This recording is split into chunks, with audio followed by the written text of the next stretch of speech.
किसी ने क्या खूब कहा है, माँ बाप का दिल जीत लोगे तो कामयाब हो जाओगे, वरना सारी दुनिया जीत कर भी हार जाओगे। नमस्कार दोस्तों, मेरा नाम प्रेम प्रकाश पांडे है। आज अपने चैनल पर एक नई बेहतरीन प्रेरणादायक कहानी लेकर के आया हूँ।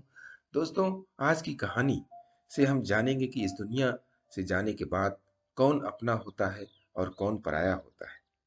तो चलिए, चैनल को सब्सक्राइब नहीं किया है, सब्सक्राइब कर लीजिए और सुनते हैं आज की कहानी, जिसका शीर्षक है अपना पराया।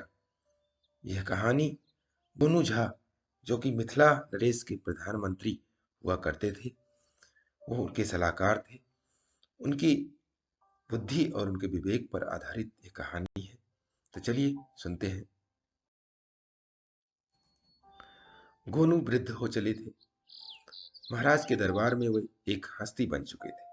एक दिन महाराज ने अपने पिता की पुण्यतिथि पर एक आयोजन किया। बृहद आयोजन था। ऐसे आयोजनों को गोनू झा व्यर्थ मानते थे। भोज के बाद गोनू झा ने विनय पूर्वक महाराज से पूछा, महाराज, इस आयोजन पर कितना व्यय हुआ? महाराज ने सरलता से उत्तर दिया, यही कोई 10,000। गोनू झा ने उनसे कहा, महाराज, मैं वृद्ध हो चला हूं, कभी भी यह मिट्टी की काया मिट्टी में मिल जाएगी। तब क्या आप मेरे श्राद्ध के लिए इतनी ही बड़ी राशि मेरे परिवार के लोगों को दे सकेंगे? महाराज द्रवित हो उठे। उन्होंने कहा, पंडित जी, ऐसी बातें ना करें। आप जिए और हमारे राजकाज में अपना सुझाव देते रहे। गोनू ने उनसे कहा, महाराज, आप मेरे प्रश्न को टाल रहे हैं। महाराज थोड़ी देर चुप रहे, फिर कहा, मेरा वादा है पंडित जी, यदि ऐसा हुआ तो 10,000 अविलंब आपके परिवारजनों तक भेजने की व्यवस्था हो जाएगी। इस घटना के कुछ दिन बाद ही अपने भाई भोनू झा के साथ गोनू झा नदी किनारे पहुंचे।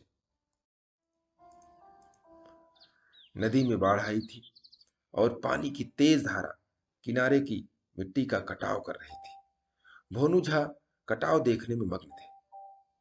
गोनू झा ने एक बड़ा सा पत्थर उठाकर पानी में उछाल दिया और खुद को पेड़ की ओट में छुपा लिया।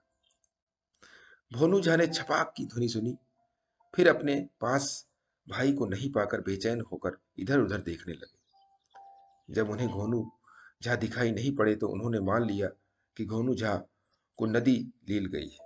वे विलाप करते हुए अपने घर लौट आए।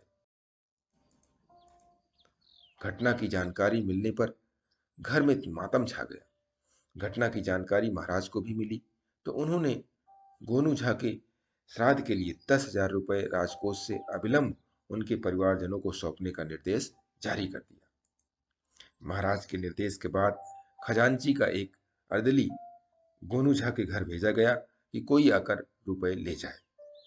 गोनू झा की पत्नी ने अपने पुत्र को भेजा। पुत्र ने शीघ्र पैसे प्राप्त करने के लिए खजांची को 1,000 रुपये देने का प्रलोभन दिया। बात बन गई। आनन फानन में खजांची ने गोनू झा के पुत्र को 9,000 रुपये थमाए और एक कागज देते हुए कहा कि इस कागज पर कोष मंत्री की मोहर लगवा लो। गोनू झा के पुत्र से मंत्री जी ने भी मोहर लगाने के लिए 1,000 रुपये ले लिए।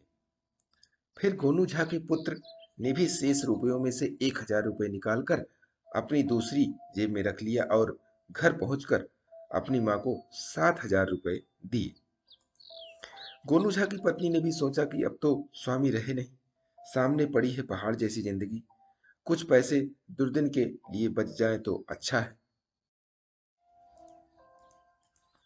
उसने उन 7,000 रुपयों में से 3,000 अपनी साड़ी के पल्लू में बांधा और 4,000 रुपये भोनू झा को थमा दिए और कहा कि अपने भैया का श्राद्ध ठीक तरह से करो। भोनू झा भी कम न थे। उन्होंने सोचा कि जाने वाला तो जा चुका, अब उसके नाम पर दिखावे में फिजूल खर्ची करना व्यर्थ है। उसने 2,000 रुपये अपनी जेब में रखे और 2,000 में श्राद्ध के कर्मकांड निपटा लिए। इसके 2 दिन बाद ही गोनू झा दरबार में उपस्थित हो गए। उन्हें देखकर महाराज सहित सभी दरबारी हतप्रद रह गए। तब गोनू झा ने महाराज को बताया, मरने के बाद कोई भी अपना अपना नहीं रह जाता। महाराज, आपने तो 10,000 श्राद्ध के लिए देकर अपना वचन पूरा किया, लेकिन खजांची, मंत्री, मेरे पुत्र, मेरी पत्नी और मेरे भाई ने जो किया वह आंखें खोल देने वाली घटना है। मैंने मरने का श्वांग रचने से पहले तय कर लिया था कि राज्य के उच्च स्तरीय प्रशासन में घुस आए इस भ्रष्टाचार का पर्दाफाश करके रहूंगा। मैं बहुत पहले से ही इस बात की खबर थी कि मंत्री और खजांची क्या गुल खिला रहे हैं। इसलिए मैंने निजी तौर पर गुप्तचर लगा ली दिए थे। श्राद्ध के नाटक के दौरान मैं एक एक घटना की जानकारी मिलती रही।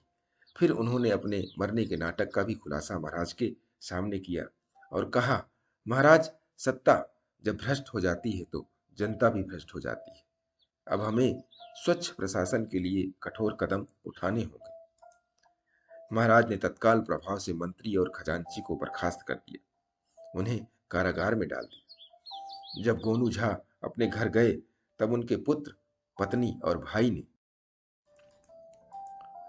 उनके पैर पकड़ लिए और बिलख बिलख कर रो पड़े। तब गोनू झा ने सबको सीने से लगाकर कहा, पश्चाताप से आत्मा पवित्र होती है, भूल जाओ, जो हुआ सो हुआ। दोस्तों, जीना मरना तो इस लोक की प्रथा है, मगर हम अपने अंदर की जमीर या ईमानदारी को मार दें, ये अच्छा नहीं होता है। इसलिए अपने अंदर की ईमानदारी को हमेशा जीवित रखिए जब तक इस संसार में है, और प्रतिदिन सुबह 5:30 बजे एक नई कहानी, एक नई उमंग से करें दिन की शुरुआत। तब तक के लिए छोटों से मिले प्यार और बड़ों से मिले आशीर्वाद और भगवान के सहारे के साथ यही कहूँगा, काम तो सभी करते हैं पर काम करो कुछ ऐसा कि उदाहरण बन जाए।